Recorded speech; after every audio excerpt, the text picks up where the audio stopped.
नमस्कार.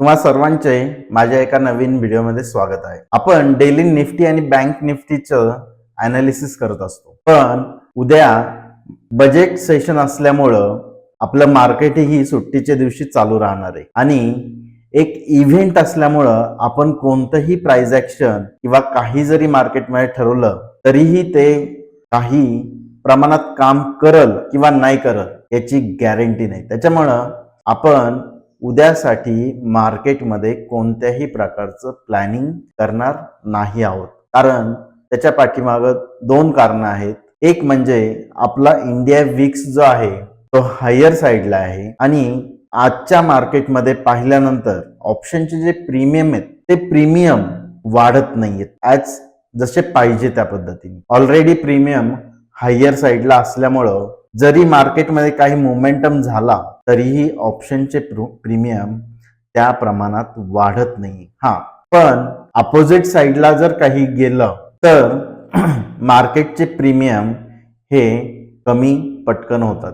त्याच्यामुळं उद्या मार्केटमध्ये मी ट्रेडिंग करणं हे अवॉइड करणार आहे. फक्त मार्केट काय करतंय एवढं फक्त पाहणार आहे आणि उद्याच्या बजेटमध्ये मार्केट साठी काही पॉझिटिव्ह न्यूज किंवा निगेटिव्ह न्यूज काय असेल ते आपल्याला उद्याच्या बजेटमध्ये समजणार आहे. आज फक्त आपण काल जे प्लॅनिंग केलं त्याचं एक रिव्हिजन करणार आहोत. आपल्या प्लॅनिंग प्रमाणे मार्केटमध्ये काही घडलं का, फक्त एवढ्याच गोष्टी आज आपण पाहणार आहोत. त्याच्या व्यतिरिक्त आपण उद्यासाठी कोणताही प्लॅन करणार नाही आहोत. तर त्याच्यामुळं तुम्ही शक्यतो उद्या मार्केटमध्ये ट्रेड करायचा प्लॅन हा टाळला तरी चालू शकतो. कारण उद्या कोणत्याही प्रकारची एक्सपायरी सुद्धा नाहीये. जर एक्सपायरी असली असती तर सडन जे स्पाइक्स येतात न्यूजमुळं तर ते स्पाइक्स मध्ये काही प्रॉफिट भेटायचे चान्सेस असतात.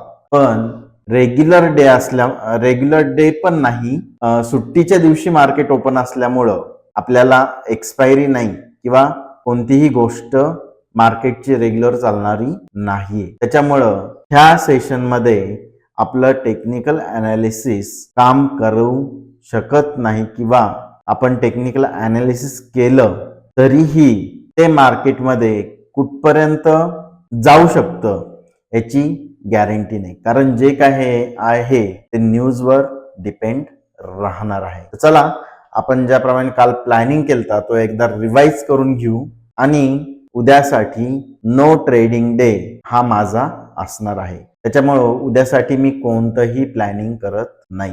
तर काल आपण चर्चा केली 15 मिनिटचा चार्ट जर पाहिला तर 15 मिनिटच्या चार्टवर आपण एक चर्चा केली. ह्या हायच्या वरती जर मार्केट कॅन्डल क्लोज केली तर आपल्याला त्या कॅन्डलला एक ट्रेड प्लॅन करून त्याच्या खाली एक स्टॉप लॉस ठेवून त्या ट्रेंड लाईन पर्यंत आपण एक ट्रेड प्लॅन केली होती. तर आपल्याला त्या पद्धतीने हा हाय जो आहे ह्या फर्स्ट कॅन्डलनी त्याच्यावरती क्लोजिंग देऊन आपल्याला त्याच्यानंतर एक चांगली प्राइस मुवमेंट देऊन मार्केट वरती गेलं. पण आपल्या ट्रेंड लाईन पर्यंत अजूनही गेलेलं नाहीये. त्याच्यामुळं आपलं इथं टार्गेट पेंडिंग होतं. पण उद्यासाठी आपण ट्रेड करणार नाहीये म्हणून ही पोझिशन आपण कॅरी करू शकत नव्हतो आणि मार्केटचा जो ट्रेंड आहे तो स्टीफली अप झालेला आहे. म्हणजे मार्केट तुम्ही जर पाहिलं तर गेल्या 3 दिवसापासून ब्रेकडाऊन दिलं आणि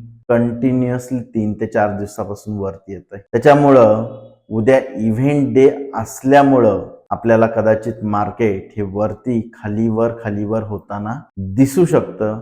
आयदर कंटिन्युअसली वरती किंवा कंटिन्युअसली खाली सुद्धा जाऊ शकतं. तर त्याच्यामुळं आपण जो काल प्लॅन केलता तो पार्ट मध्ये जो काय आहे ह्या कॅन्डलला क्लोज दिल्यानंतर याच्या खाली आपला स्टॉप लॉस होता. त्याच्यानंतर एक चांगली मोमेंटम आपल्याला मार्केटमध्ये भेटलेली आहे. आता बँक निफ्टी पाहूया. बँक निफ्टी मध्ये सुद्धा आपण हा हाय क्रॉस केल्यानंतर एक प्लॅन करणार होतो. पण आपला इथं एक हाय क्रॉस झाल्यानंतर एक ब्रेकआउट झाल्यानंतर छोटी मुवमेंट केली आणि आपला बँक निफ्टी मध्ये एक एसएल हंट झालेला आहे आणि एक साइडवेज फॉर्म मध्ये जाताना आपल्याला बँक निफ्टी दिसते. तर जे काही आता उद्याचं परवा दिवशीचं जे प्लॅनिंग राहील मंडे साठी ते आपण मार्केट क्लोज झाल्यानंतर आपण करणार आहोत त्याच्या अगोदर परत एकदा तुम्हाला एका गोष्टीची आठवण करून देऊ इच्छितो की उद्या मार्केटमध्ये हे इव्हेंट्स आहेत. कालचा हा इव्हेंट कंप्लीट झालेला आहे. हे दोन्ही इव्हेंट कंप्लीट झालेत. उद्या रेल्वे बजेट आणि त्याच्यानंतर एक FNOचा नवीन रूल इम्प्लिमेंट होणार आहे. तर हे दोन्ही इव्हेंट महत्वाचे आहेत. आणि तिसरा इव्हेंट उद्याच्या उद्या जानेवारी मंथ मध्ये किती गाड्या सेल झाल्या त्याचा रिझल्ट वीक आहे आणि त्याचं अनाउन्समेंट आहे. तर मग आपल्याला उद्या हे 3 इव्हेंट एक बरोबर असल्यामुळं ह्या 3 इव्हेंटला मार्केट रिॲक्शन काय देतं ते आपल्याला पाहणं खूप गरजेचं आहे. आणि त्याचबरोबर ट्रम्पचं ही अनाउन्समेंट आहे कॅनडा, मेक्सिको आणि चायना बद्दलचं जे काही टॅरिफ प्लॅन तुम्ही त्यांच्यावर अप्लाय करणार आहेत तर त्याचं ही उद्या अनाउन्समेंट आहे. ही पण एक महत्वाची गोष्ट असल्यामुळं आपल्याला उद्या कदाचित मार्केटमध्ये हाय व्होलॅटिलिटी दिसू शकते. इथं लॉस होण्याचे जास्त चान्सेस मला दिसतात आहे. प्रॉफिट व्हायचे चान्सेस हे कमी दिसतात आहे. तर त्याच्यामुळं आपल्याला हे इव्हेंट्स मध्ये काय घडतंय आणि मार्केट त्याबरोबर काय रिएक्शन देतंय हे फक्त पाहून पुढची प्लॅनिंग करायला आपल्याला सोपं जाईल. तर हे जर तुमच्याकडे तुम्हाला माहित नसतील तर याचा तुम्ही फोटो काढून घेऊ शकता आणि फोटो काढल्यानंतर तुम्ही हे इव्हेंट्सवर लक्ष ठेवा आणि त्याच्यानंतर सोमवारसाठी आपण प्लॅनिंग करू. तर तुम्हाला हा व्हिडिओ कसा वाटला हे कमेंट करून नक्की सांगा आणि शक्यतो उद्या ट्रेड प्लॅनिंग करू नका. मार्केट काय करतंय ते पहा आणि तिथे जर तुम्हाला काही चांगली अपॉर्च्युनिटी जर दिसली तर तुम्ही तिथं ट्रेड प्लॅन तुमच्या हिशोबाने करू शकता. धन्यवाद.